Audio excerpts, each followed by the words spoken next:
Okay, so let's start and welcome to this seminar or talk titled The Era of High Technology Competition Strategy for EU. And in particular, we are going to speak about China, how they actually shape competition and rivalry in the whole world, you could say, basically. My name is Rühlig. I will try to moderate this 1 hour. And first, before we let everyone in here, I would like to give a short background, basically, to how we do this. So once a year, we publish a report, Swedish Economic Forum Dialogues, where we pick some kind of interesting theme for Sweden and for the EU. And this year, we choose the theme of, let's say, geopolitics, how that transforms into geo-economic responses, and how that might affect innovation and entrepreneurship in an interconnected world, even. That's the title of the book, basically. So there are new boundaries, new barriers coming up compared to the last 20 years, basically. Why? There are big questions. How should we manage that? We have no answers, of course, but a lot of analysis here. So read it if you can. We launched it on the 15th of December last year without actually the authors there, just the two editors. I was one of them. But we said we were going to pick each author, or perhaps not each, but some of the authors back here to Sweden, basically. And Tim was the first choice here. So yesterday, we actually discussed his chapter, which was on standardization and innovation. And it was a good debate about that. Okay, and then since Tim is here, I asked him basically, no, you can have freedom to actually pick some theme that you find interesting. And he immediately said, great power rivalry, basically. And I said, that's good. That fits Swedish setting as well. You know, we have a debate here basically on universities and the problems they might have with Chinese people spionaging. We have a new government agency that are going to look at foreign direct investment, and which is a new thing that hasn't happened before. And then we had, of course, the queries with Huawei a couple of years ago, basically. So it's time to actually discuss, how we should kind of navigate in these new waters. And that's what Tim is going to actually speak about. And Tim, you are a senior fellow at the German UWI, Utrikespolitiska Institutet. And we have a panel also, but I will present you later when you come up here. Tim has framed the dilemma, the setting of this 1 hour, basically like this. The European Union struggles and member countries with both the risk of being squeezed between technology, superpowers, and a desire to uphold cooperation where possible. What should one do about that? That's a question that is discussed quite a lot nowadays. We framed it in 3 questions here, basically, which will pose, actually themes for our discussions there. How did Europe end up in this position? What makes technology competition decisive for geopolitical competition? What is ahead, and how can Europe and Sweden position themselves? So 3 really, really broad questions to take up there, basically. Okay. I don't think we should say something more in terms of background. We have 25 minutes for Tim's presentation, and then 30 or 35 minutes to discuss, basically. So, and we'll see how it goes, basically. Okay, Tim, floor is yours.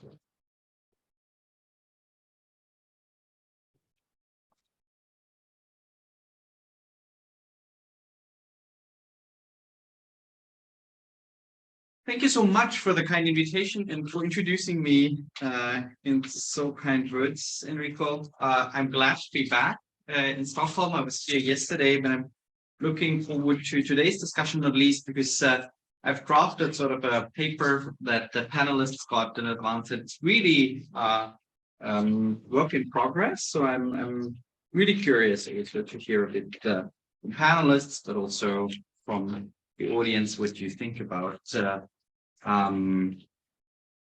the way I have tackled that issue. So I have 25 minutes, so I'll jump right into it without much telling, but it's interesting to do this also in the Stockholm setting. I remember when I arrived in Stockholm, being based here for then almost 3 to 4 years afterwards. There was a discussion because it had just the government had just started to draft an investment screening mechanism, and I learned that I'm away now for 1.5 years, but finally it may be implemented very soon. It's still not passed the parliament.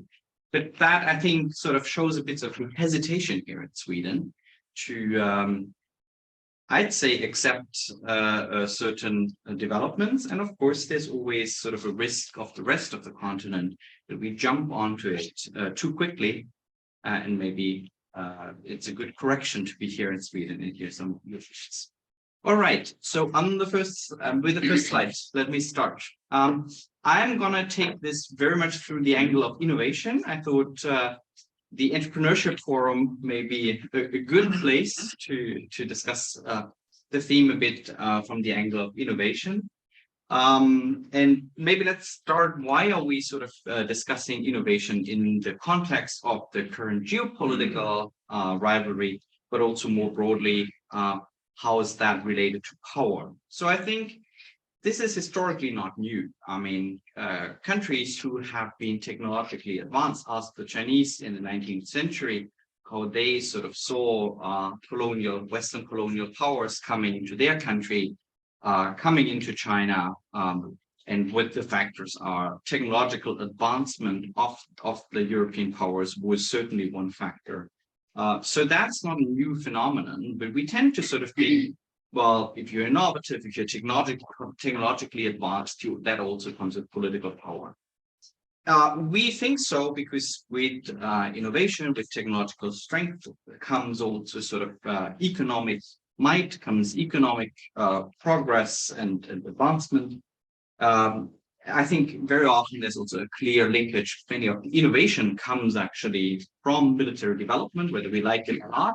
So I think the linkage between innovation and military capabilities is also quite straightforward, and it comes also with political reputation. If others look up to you and sort of believe that you are really an advanced technological force in the world. At the same time, I don't think that there's sort of a straightforward that you can just equate innovation or technological advancement with power. So it's conducive, but still, I think there's a number of intervening factors. I've just named a couple here on the slide.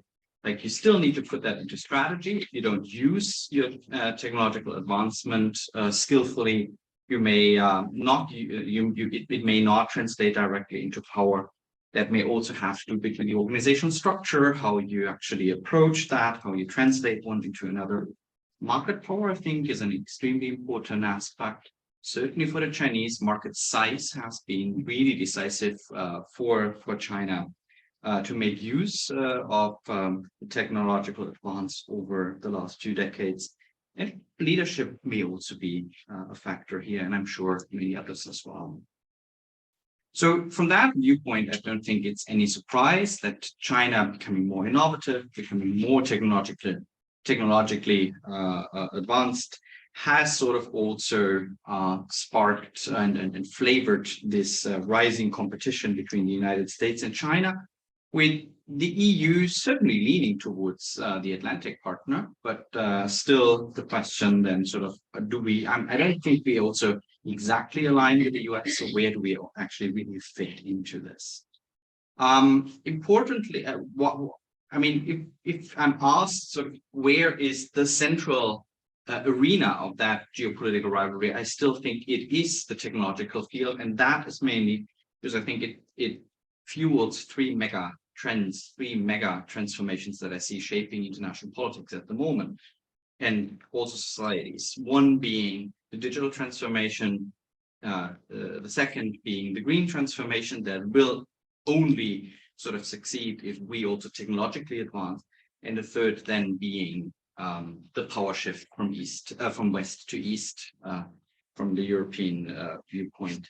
So that's what, so all these 3, I think, sort of come together and really rely on innovation, which is, I think, why it has become such a central arena of that competition.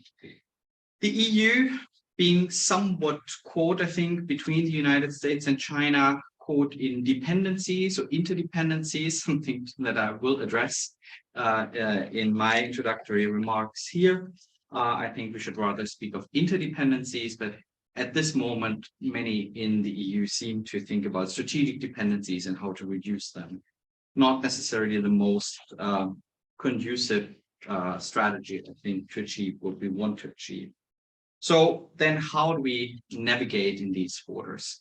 In the talk, I will sort of proceed in 4 steps. I will start a bit with sort of the concept of interdependence and ask, is it still relevant? I think very much it is highly relevant. The second is China, an innovation powerhouse that's doomed to fail. So I'll look a bit into different projections that have been there or are around, into sort of my own account. What has made China so innovative? Are these conditions still in place? And then I'll be quite brief on sort of saying a few things how innovation may in fact sort of translate into power, and then end up with some hopefully constructive ideas what Europe could do for it. So let's go into the interdependence thing. So it seems that we really see things like this. So that I think we really sort of see at the moment a shift in the discourse. One being sort of the old one sort of being the globalized world, flattening the world. The world has become a village. We all depend on one another. So even if we have different interests, we are just forced to cooperate and find good solutions for everyone. So wars, of course, they haven't disappeared altogether, but they are less likely. They're just costly for everyone. So it's the perspective there mainly being interdependence is just a good thing. No one can really escape from it, and that's that's a really positive development.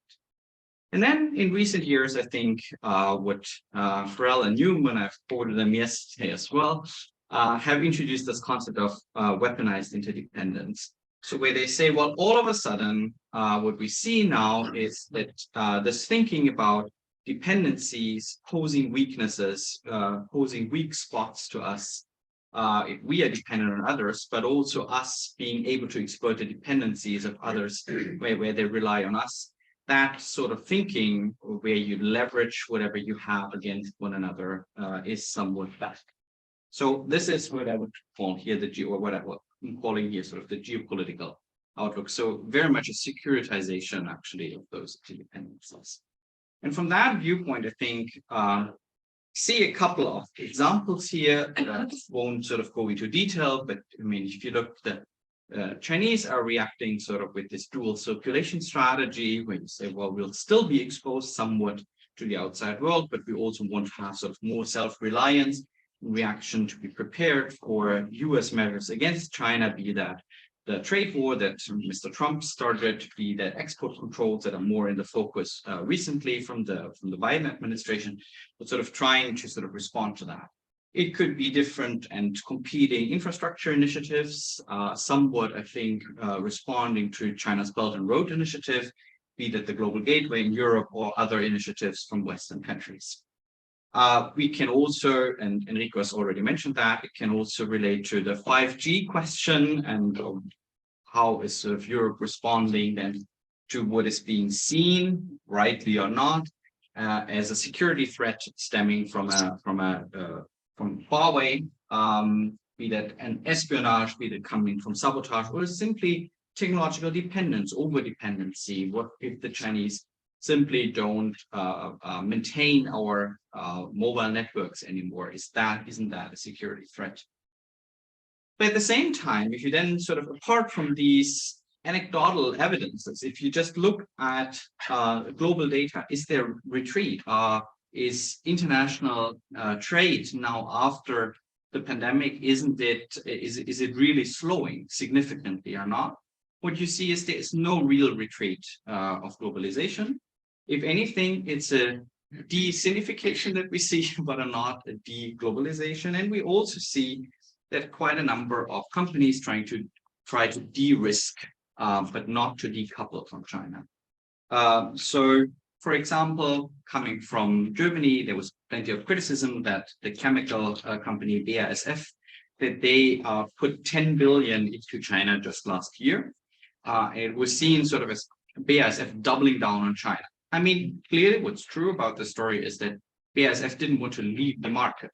That's true. They didn't want to let go China. But what they did was they built a factory in China, producing chemicals in China for China.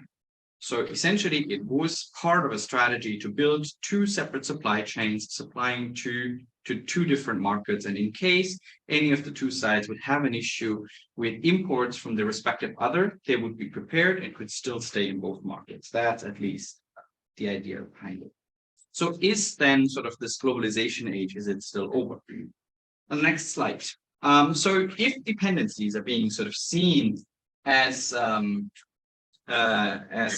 challenge, is then interdependence overcoming interdependence feasible? Is decoupling possible? And is it desirable? I'll answer to both questions with a no. The first, is it feasible? I mean, technological ecosystems, I don't have the time to provide plenty of examples, but they are simply deeply interdependent. And of course, you can always try your best to overcome that. But if we look at manufacturing facilities in the division of labor that's simply there, it will be an issue of price. So just one example, we're talking a lot about critical minerals these days. You found in Rühlig, close to Rühlig, a number of critical rare earths. But I mean, to really fully decouple from China, what we see is it's not that China is the only country having these mineral resources, but energy prices are simply so much lower, and it's extremely energy intensive to refine and process those critical materials. And this is where China really dominates. And then the question is, are we willing to really subsidize to that extent? Are we willing as economies to pay that price? It's possible, but I don't see it happening, at least not anytime soon. The same for consumer demands. I mean, look at the car industry. The car industry is, of course, innovative here as well. But where they get the real pressure to be innovative, to try out new technologies, to digitalize their cars, this is the Chinese market. Chinese consumers, whether we like it or not, simply demanding more from car manufacturers. So is it really an option for them to withdraw from the Chinese market? I don't think so. And also, if you look at research and development, at innovation, just take the example of semiconductor research.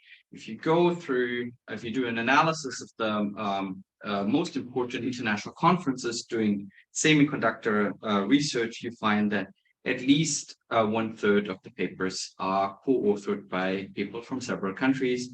And Chinese researchers play an increasing role in this trend. So is decoupling sort of an option? Is it feasible? Well, at extremely high price, everything is possible, but I think it's sort of, from a practical viewpoint, it's hardly feasible. Is decoupling desirable? Well, I mean, if we just think for a second of any potential crises in international affairs where the West stands against China, Taiwan, of course, being, I guess, the elephant in the room, but there could be other crises as well. The question is, how could we prevent one another, I'd even say, of escalating things? And I think if that deterrence still is an extremely important point. If I don't have any sort of interaction, the only way to deter is militarily. But if I want to have sort of a second leg of deterrence, I think it needs to be that both sides would pay an enormous economic price. But for that, you still need to economically interact. If you don't get anything out of the other, the price is quite low. And the same goes, of course, for the leverage that you get with sanctions or export controls. If you don't export to a country, there's nothing, there's no leverage you have. So also the question, isn't at least some of what we believed in the globalization narrative, I think it's still true. So next slide. So what does that sort of imply when we look at China? Is China then not being an integral part of this interdependent world? Aren't we just faced with the fact that this is just that's just what it is, and we need to deal with it somehow? I mean, if we look back, 2014, it was the Harvard Business Review publishing a paper entitled "Why China Cannot Innovate." I'm not sure whether the authors of that piece would still be bold enough to make the same claim again today. But I mean, what they said was that the lack of creativity was, in fact, the result essentially of China being an authoritarian country, not a market economy, so less well-functioning competition and less freedom. So, and I mean, if I go around, I still hear these arguments, I still hear this perspective from many observers in Europe, not least yesterday from a Swedish figure that I had lunch with. So isn't there something true that China cannot innovate? Is it doomed to fail? Well, it's hard, I think, to argue for that, even though I had that exact argument yesterday over lunch, but I think it's hard to uphold. I mean, China has just become an innovation powerhouse, and we just looked at it. A report that Australian colleagues from ASPI published, where they say, I think 60 something out of 77 technology fields, China is ahead of all other countries. Always the question how you count that, and whether it's so easy to paint such a picture and clearly name who is a technology leader and who is not. But I mean, what it certainly reflects is that China has become on the top of the field and has become sort of highly innovative. So is then, if not even the Chinese Communist Party's tight control over China, if not even that is tying China down, is then China's path to success irreversible, and is China unstoppable? That's another argument that seems to be underlying plenty of the policies that are being done in Europe, and even more so in the US at the moment, trying to cut off with export controls and drastic measures China from whatever, to hinder it wherever possible, sort of really seeming to fear that China is otherwise sort of on an irreversible path. Now, I think it's a bit more differentiated. It's neither sort of the two extremes. So I have in the paper tried to identify 4 ingredients that over the course of the last few days I added one. So in contrast to the paper, that's what I say. It's still thinking in progress. I see sort of 5 ingredients that have made China so successful and so innovative. First, to me, is a partially protected market. To me, an interesting example for that is the Great Firewall. We tend to sort of see the Great Firewall as a means of information control and censorship. But I think it also has an extremely important economic function, because it has allowed enough information from the outside in. I mean, it has never been extremely difficult to circumvent the Great Firewall in China. And I'm pretty sure, I'm confident enough that if the Chinese Communist Party leadership really wanted to close all the loopholes, it would have maybe not been able to close all of them, but it would have certainly been more effective in closing. So it was always sort of on purpose that ideas would still flow in. But of course, it would also protect a quite infant tech industry, platform economy in China. So I think it's an example of sort of a partially protected market where you let in exactly what you want to let in and keep out what you want to keep out. Second factor, I think, is learning from the West. So many ethnic Chinese or Chinese nationals have been trained at Western universities, have been working in highly innovative companies, be that here in Sweden. They have learned what an innovation ecosystem in the Silicon Valley, in Schista, in wherever you name it, works. So it's not just very specialized knowledge, but also they have brought back in deep understanding of how innovation works in the West. And that may have not been implemented one-on-one in China. It may have been adapted to the Chinese circumstances. But I think it's difficult to argue that China would have become and would have developed so innovative companies and so innovative ecosystems like Shenzhen in the south without sort of this learning process and without Chinese returning to China. The third element to me is a targeted acquisition of knowledge. They're legitimate and illegitimate means to do so. So you can, just to give you a few examples here, you can acquire a company in the West and thereby sort of acquire knowledge. Market access conditions, like the condition to do joint ventures with Chinese companies is another means, but I also attribute IP theft under this category. So that has played a role. The fourth element is party state steering without comprehensive planning as it follows. What I mean by that is, I think best explained if you look at the 5-year plan. For a long time, we in the West tended to think, well, 5-year plans are just a relict of the planned economy. If you run through the 5-year plan, isn't this just quite tourism? So AI should be prioritized or 5G should be prioritized. It seems to be very broad, nothing really surprising. It's just the key technologies that are being highlighted.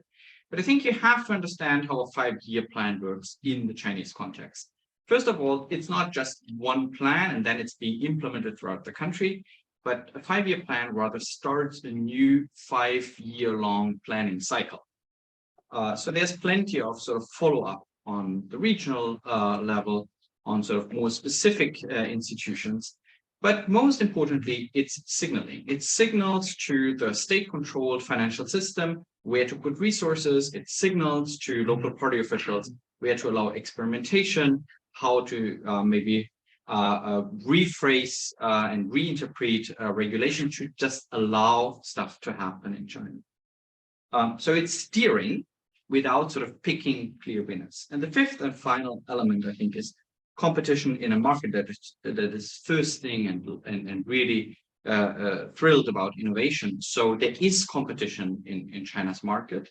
Yes, there's no clear division between politics and economics, but that doesn't mean that different actors within the party state are in a highly competitive relationship, not least over the consumers that are supposed to buy their products. So competition is extremely important. And China has, in the end, and I hinted at that when talking about the importance of market size, has always competed on scale and not on efficiency. So if China has beaten us somewhere, I think it was not innovation, it was not efficiency, it was rather sort of the scale that China really made proper use of scale. Running out of time, but the next slide is, I think, still quite important. Because then if you accept that these 5 ingredients have been important, the question is, how has China sort of how were the conditions in these 5, in terms of these 5 ingredients a couple of years back, and how are they today? So are the overall conditions for innovation in China improving, or are there obstacles to it? I see a number of obstacles, but my claim is not that China is going to fail. I'm just sort of saying the conditions have worsened, so it's likely that China won't be as innovative in 5, 6, 7 years from now. I mean, it's not as innovative now, so it will show, I think, in 5, 6, 7 years. Doesn't say it will lose sort of all its innovative power. And here are sort of some of the obstacles. So protectionism, I think, is increasing. If you just look at the example of data transfer regulations, border transfer transport transfer of data, that I think is an example that regulation is tightening, protectionism is tightening. So the semi-protected market is still there, but it may be tilting a bit to, more towards protectionism, for example. The international environment is certainly getting more hostile. If you just look at a report from last week, it's just, I think, one example where the UK has excluded so many applications of researchers and students from China coming to the UK. So the question sort of to what extent China can really profit and learn from the international environment also, of course, depends on how open the international society is to let them in and let them learn. I think here the conditions have certainly been worsening. The acquisition of knowledge, I think, also gets more difficult. We talked about investment screening. Also think the Chinese market is maybe a bit less appealing. So also conditioning, market access gets a bit more difficult, but I think also here, again, it's not gone, it's not away, but still sort of the conditions got a bit worse. Also, I think I see a tightening control here of the party state. So if we look at the element of party state steering instead of comprehensive control, I would say it's there. But the tech rectification, so the Chinese Communist Party going after private entrepreneurs in this field, say Alibaba, say Tencent, you know all these examples, I think may have also put some insecurity into that field. What extent the Chinese leadership will be able, as they tried now at the 2 sessions, to restore that confidence, I think is an open question, but it is an obstacle out there. And finally, if we think about competition, I think it's certainly still there. If we have new institutions like the Central Science and Technology Commission of the party, this may hint at the party picking rather than the winners. But again, I mean, I'm not saying all these 5 ingredients are gone. I'm just sort of trying to navigate through recent developments. Are they rather conducive to those 5 or are they not? I still think these 5 ingredients are in place, but maybe they are a bit more under threat than they used to be. I just have like 1 minute, I think, so I'll skip the next slide and go to the last one. So what does that imply sort of as a research agenda more? Sort of it's less so my suggestion here for policymakers. I think what we really need to do is to get to proper policy formulation, to proper policy recommendations, is to understand China and hear from 3 angles. The first being that we need to understand Chinese ambitions and Chinese policy instruments. Second, what we need to understand is the technological feasibility and the path dependencies. So if that's the ambition, what will China technologically need to do to reach that goal? Also, in order to understand, does Europe have any role in this path to achieve that ambition? So, and if so, then we have sort of some sort of leverage or some sort of opportunity, of course, to interfere or to make our voice heard. And if not, then we need to find different ways of dealing with it. And that leads sort of to the third element, European leverage. So we need to identify sort of where can we interfere, as I just mentioned, but also we need to sort of see the role of the single market. So if we don't have possibilities to interfere in this path to technological innovation, we can still sort of think how we could make use of the single market here. Regime type in China, I think, does matter, but it doesn't explain everything. So those that say, well, authoritarianism explains X, Y, Z, may not be completely wrong, but they also be missing other elements. And I think what is really important is the real issue that we're challenged with is the quantity of information and a lack of Chinese language skills. It's not a lack of information as such. There may be gray zones or dark zones that we don't know about, but I think sort of what we are facing at the moment is rather the quantity of information in Chinese language and not so much that we don't know nothing about it. And finally, that I think is something probably to discuss. I think what we in Europe then need to get to is a shift from sort of more reactive policies that focus on European weaknesses. Because if we accept that we continue to stay in an interdependent technological ecosystem, it may not matter whether my market share increases from 9 to 20%, as was set as a goal with a European Chips Act, because I still need to import plenty of chips from China. So I have maybe reduced my dependency, but I'm still highly dependent on China. But if I want to preserve the freedom to act, if I really want to preserve the sovereignty to act internationally and not be bound by over-reliance, what I really need to do is make sure that I'm indispensable for my competitor.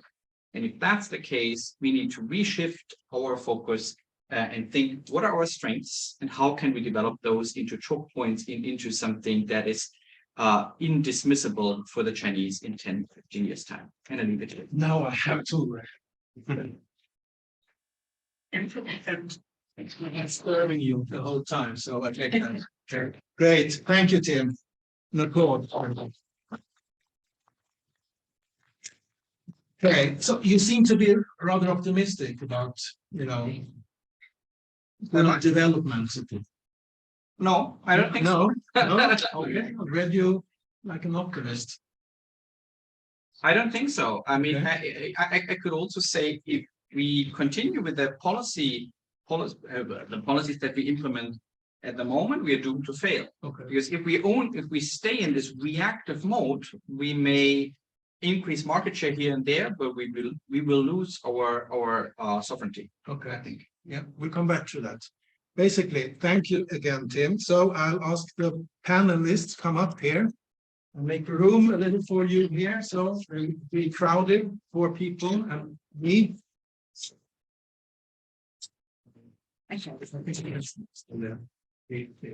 Basically, okay. And I'll introduce them also, of course, if I found my papers here. So first we have Oscar Almén. So wave to the audience here. Yes.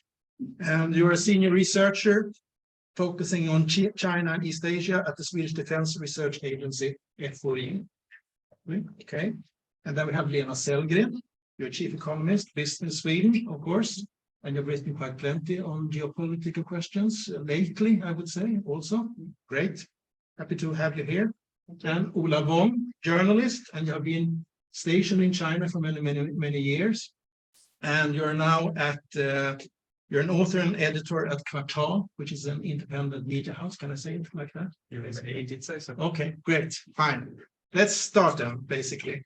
I would like to perhaps start with a little this question of doomed to fail. So Tim is painting a rather positive view of China. You may say something about that, but you know, do you believe in the story that China is a powerhouse? Well, how can you question it? Okay, why? Well, at the moment, well, the grown-ups are colonized by American IT companies, but the kids by TikTok and you know, the use of Huawei, the Chinese innovations and Chinese capabilities is present everywhere. Okay, but some, you know, a lot of people would disagree, basically saying, you know, there is small areas of AI. How can you call? Yes. I mean, in AI, China and America is the major forces in the world. Yeah. So Tencent is an amazing company. Okay. Baidu and you know, and TikTok. How can you even? I think the whole idea of saying that China is not able to be innovative or being able to create big company. Well, you must be living under a rock for the last 20 years. Okay. Are we living, you know, under the rock? We're living in. I agree with the point that yeah, I agree that China can be described as a powerhouse, and I think what's most important is what we see now is a unique situation where we have an extremely powerful, innovative, and successful country that is also extremely authoritarian at the same time. We've never seen that in history before in this kind of combination, which is the main problem, that you have this combination of these two factors. So.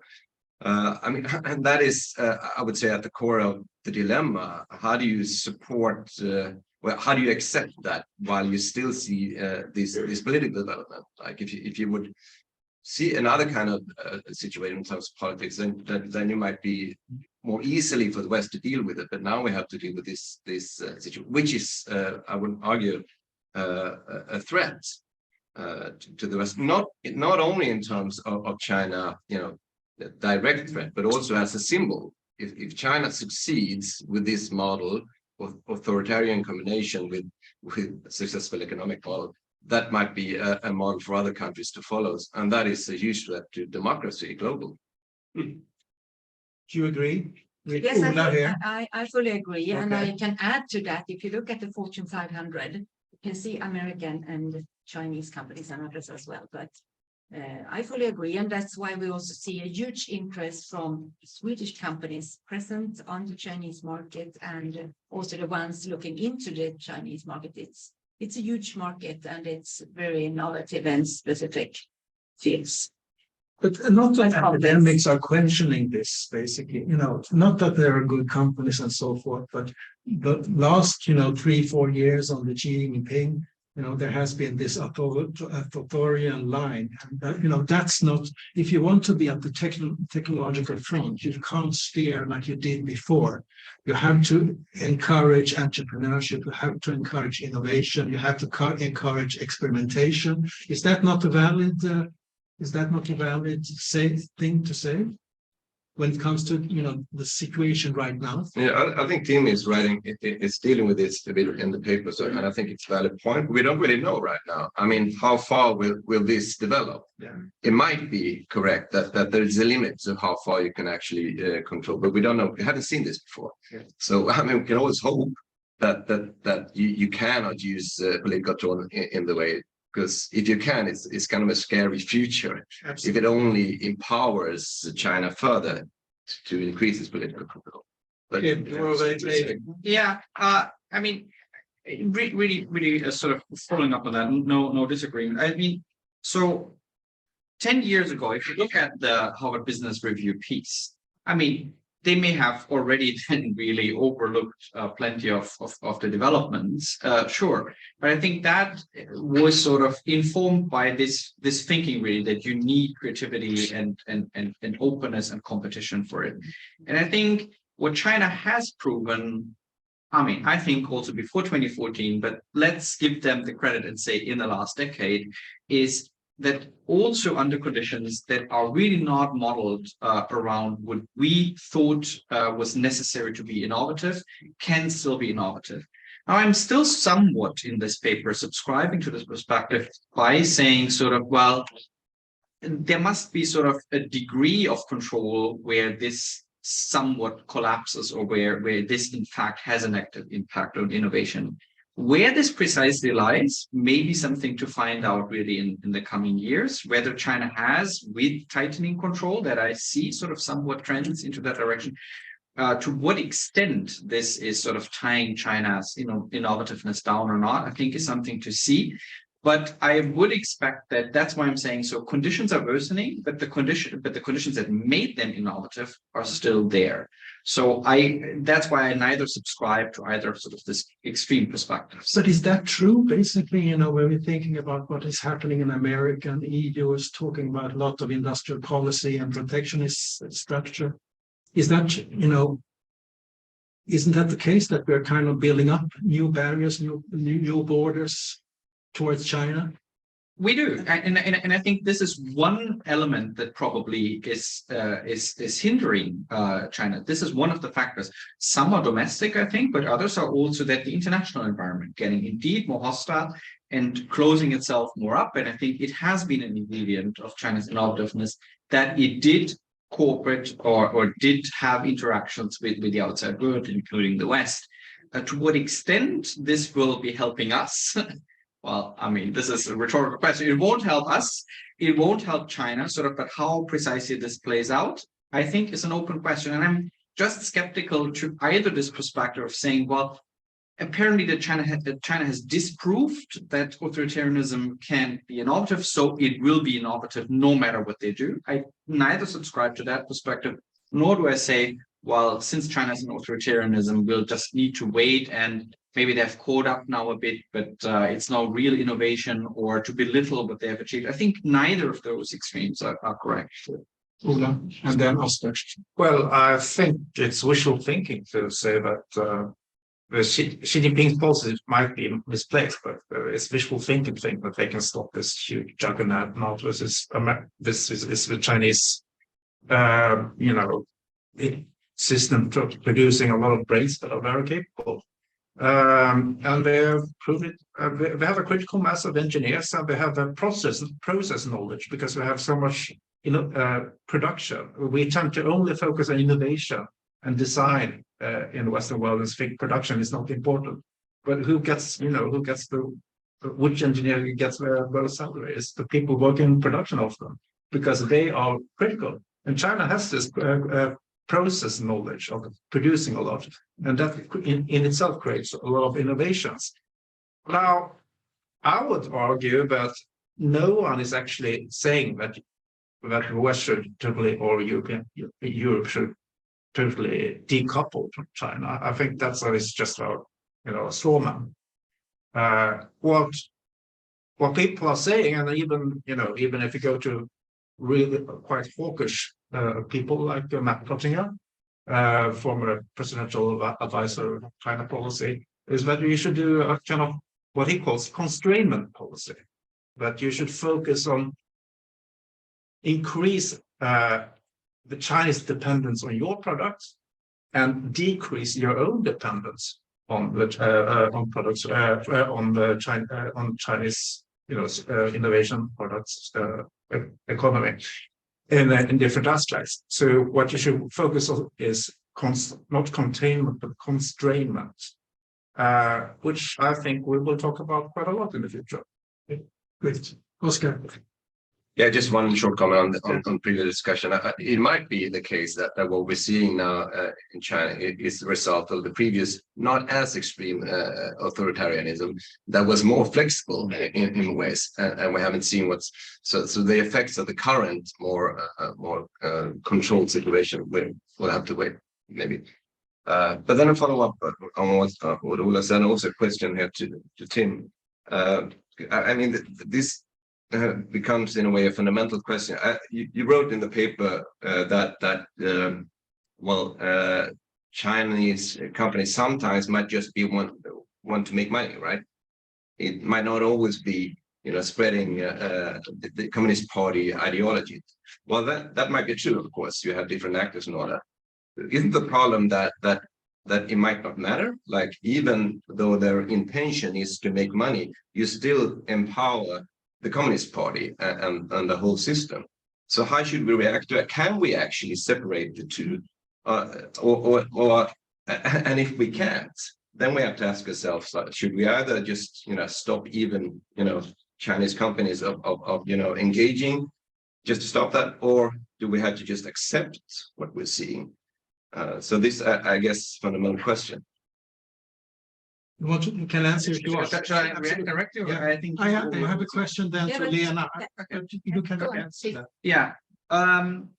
So I agree with you that I think the separation between sort of the economic sphere and the political sphere in China shouldn't be made, which is also why I say, well, ownership, I think, is not the decisive thing. So all the discussion is Huawei a private company? Is it not? I think this is just not important, because ownership and control in China just does not necessarily go together. So there may be state-owned companies that are less influenced by the party state than a bunch of private companies. So that there I agree, it's a political, economic, technology complex, if you like. Also, I think that the Chinese Communist Party doesn't have the same strategic interests in all companies, so that may be sort of relevant to sort of check. But at the same time, I would say also this, say, political economic complex in China is also not unitary. So while I never sort of distinguish the companies from the CCP so clearly, I'd also say that interacting with different parts of the party state that I include the companies in may also be sort of helpful in sort of seeing the diversity of interests, and some of them may be sort of closer to us than others. I just need to say one thing. I agree also that to some extent it's a strawman argument to say no one asks for decoupling. At the same time, I also think we need to differentiate between the speeches that our European policymakers give on a nice Sunday, where they sort of explain their general policies, where they will talk about diversification and de-risking. But if you sit in their offices and say, listen, this is a critical dependency from China, the first question they will ask, how much money does it cost to reshore this to Europe? This is always the first question. So while they think they have left this idea behind of decoupling, in fact, plenty of their concrete policy thinking is still so much bound. This may be less in Sweden, because you're still sort of the free trade Taliban mentality here in Stockholm. And this may be a good thing as a correction in the European discussion. But if you go to European capitals, not just Paris, not just those that traditionally support industrial policy. I mean, our foreign minister, Annalena Baerbock, when she met the German industry, closed door for the first time to discuss the China strategy that we are currently drafting, her first question was to the CEO sitting around the table, how long does it you guys take to decouple from China, fully decouple from China? That was her first question. I mean, even if that was a rhetorical question, even if she knew we would not reach that point 100%. I think that decoupling, while everyone rejects it, is still underlying so much thinking in Europe. Still, even though it's stupid. That's a good, because then I can, I do not agree. Stupid. okay, we'll come back to that. We have, because I have a question to you, Lena, basically, you know, when we're speaking about the relations of industries, you were speaking a lot with Swedish industry, of course. So what are they afraid, you know, when it comes to China and China's competence or incompetence, what are they afraid of in the Chinese competition? Is it, you know, protectionist measures, or is it competition, or is it something else? I think it's a combination, but it's more a tense situation. So to date, the Swedish companies more or less are in China for the Chinese market. But if you look into this in a bigger context, it's the same in all regions, because the manufacturing industry production is spread in the 3 big production regions: North America, Europe, and Asia. And the trade within the different regions in North America, Europe, I think we have 67–65% of trade in industrial goods taking place within the regions. In the Asian Pacific region, it has increased the last 2 decades from 25 to 50%, which means that you have moved up very, very fast in the value chain, which means that you are in the regions to support the region. But when it comes to China, it's a complex market. Of course, we have talked about this, but it's a huge market, and it's innovative. And as you framed it in a very, very good way, Oscar, I think, and all of you, but that we don't really understand how this happened and why, because we have never seen it historically. But it seems that China managed to have this semi-openness, so you get innovation and entrepreneurship. People can be, to some extent, free in their thinking, so you end up in this.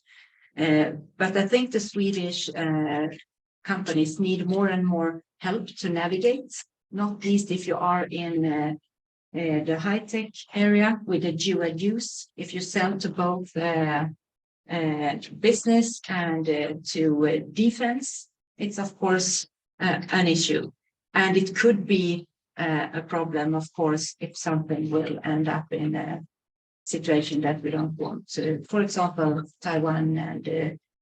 And so that's why I think that Swedish companies are a bit reluctant, but they see it as a huge market, and it's a momentum at the moment when China is reopening and the companies want to go back and do their business in China. That's what we see from the Business Sweden perspective. And you opened even a new office in Shenzhen.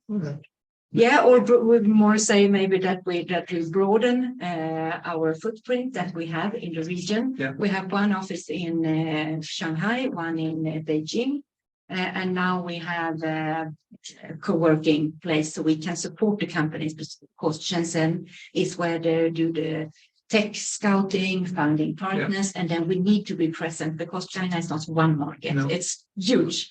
So that's how we actually try to be more of demand driven, so we are where the companies want us to be and where we can build out. Yeah, I have to let you, Ola, to come in because you disagree. That's always fun. Do you remember the question why you disagreed? Yeah, but the idea to take back industry or to make to rebalance, but that should be still, I disagree with that. I think we are living in a moment where a lot of the world, but many parts of Europe have realized that the old dogma, the old doctrine is actually not working. And that's painful. It was painful to China when we realized that communism is not working.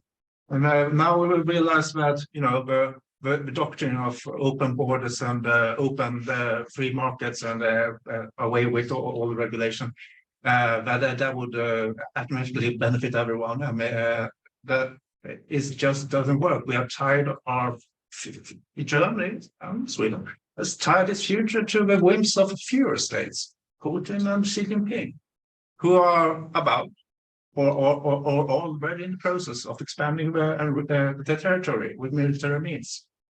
Now, that is of course painful to realize, but you know it's actually not working really well. Subsidies was not supposed to be working. Protection is not supposed to be working, but hey, China showed it works, and it works very well. They have showed innovation works. Well, look at what happened with solar. China just sprayed subsidies in a huge inefficient way. Everyone lost them. But what did we do? We created the world's most powerful solar industry. What did Europe do? Well, Europe was trying to put in anti-dumping measures against China. Sweden fought it and managed to defeat that policy, and we have no solar industry. Well, maybe that was a good choice, but you know, you see it in case after case after case after case. What happened to the IT companies? Well, Spotify listed in the US, everything is in the US or in China. We don't really get, the doctrine doesn't work. We have to rethink it. That's a huge question. We may come back, you know, the last question is what we should do, how we should manage, but it's a huge question, and you can have some opinions about that, basically. But it's good that you're frank with it, basically. Is there any question from the audience here when it comes to China and China's competence in technology? Do you agree, or David, you're nodding? I think that what we see in China is also the reliance on science and technology, and the connection between science, technology, and innovation. And to explain the sort of the Khmer Bleu or the Stockholm Taliban is that there is a systematic underestimation of what technology and science means to innovation, because innovation is taken to be improvements of customer experiences. So I think that what we underestimate is, in a technologically volatile world, that the scientific endeavors that China take will make them leading in the next generations of technology. And I think that will also generate some decoupling, or might generate mechanism for some decoupling, or at least a decisive technological advantage that China might have. So, and I think that that perspective is missing on the Chinese perspective, because that in industry we see that as a threat, the massive scientific endeavor of China. And why don't you really, why is that absent in the sort of your perspective? China, I think, is a wonderful country because there's a lot of, you know, pros and things. But in today's FT, there was an article about, you know, the fraud of science in China. It's such a complex country. You know, you can't. It's very difficult to generalize. But you know, there was a 10-pager on the upcoming fraud in science, particularly in biochemistry and so forth and so forth. So it's interesting in that respect. Okay. That was a comment. That was not a question to know. But I think if your question was to Tim, right? Yeah. Exactly. I mean, I'm not entirely sure I got it, because I'm not sure it's absent from the paper. I mean, since I think what you're saying is China is it has enormously invested in science and technology, and thereby is by default and also innovative, or what are you saying? And I think sort of my emphasis here, maybe I should make this one of the 5 ingredients and not discuss it separately, but sort of what I'm saying here is, to me, it seems to fall under what I speak of when I say China has competed on scale and not necessarily on efficiency. So China has invested enormously in that sector, accepting that maybe, I don't know, I'm just throwing out numbers here, 80 or 90% or 95%, you name it, would fail. But saying so the 5% for me are enough, and they will generate actual innovation, and I'm fine with that. And I think, and I agree, I think that this is indeed something that we're absolutely missing, and that those that sort of always predict China's miracle is going to end soon. It's not just sort of a lack of freedom, but it's also they keep saying, so we are so much more efficient. We are so much more efficient. It's true. It's just not the game that the Chinese are playing. So you might just apologize that I no, asked a question. And the question is, do you think that the massive scientific endeavor of China will prove to be a competitive advantage, or will it die in inefficiencies? Mm-hmm.